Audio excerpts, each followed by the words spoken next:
The lighting has always been a really huge part of the Dead Space franchise. Lighting, right up there with the sound, is one of our key sort of tools of the trade when it comes to getting a really great horror atmosphere. On a lot of game teams, you won't have any dedicated lighters, just the people who build the sets sort of also throw the lights on them. Here we have as many lighters as we do character people, because to us, like, the lighting really is almost like a character. I always try to ask the lighters to have at least the light doing something, either fritzing or fading or changing color all the time.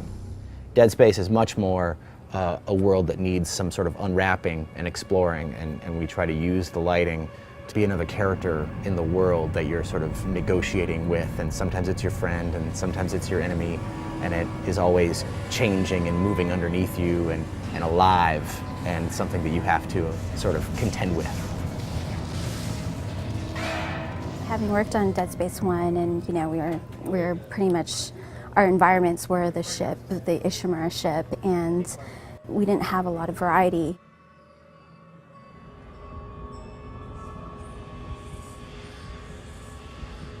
And now we're on this huge city, so there's all sorts of different lighting situations, from, let's say, a Vegas-like shopping mall with bright lights and animation going all the time, that light starts to fail.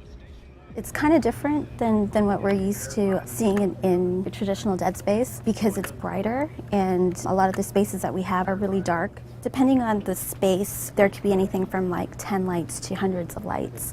And in this space in particular, we have hundreds of lights.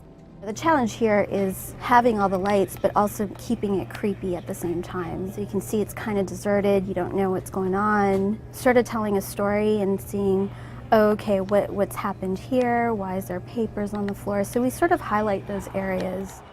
Where the lights used to be all kind of going and panning and everything, now they're all sort of out, and it's just the long shadows from the light outside the window that have changed everything. The main character has a spotlight the whole time, and that really can dictate how the player sees things and what their experience is like. And it's really critical, because we will light a space that without you in it, without the player in it, it really hasn't come alive yet and may feel sort of flat. But when you get the player's light in there, it really comes alive, and you start to sort of only see that part, and all the other lights become like the supporting cast for the player's light to do its thing.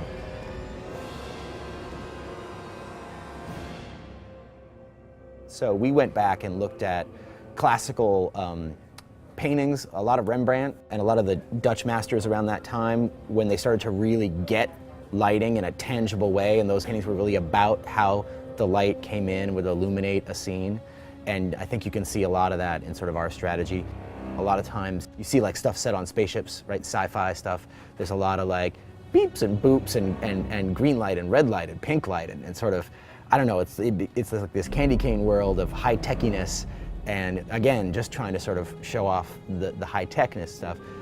That can lead to sort of a fanciful, fantastical atmosphere, and that's not what we wanted at all, right? We want white and yellow lights that are sort of very realistic and conservative, that really lead to a grounded, believable atmosphere where bad things are really happening.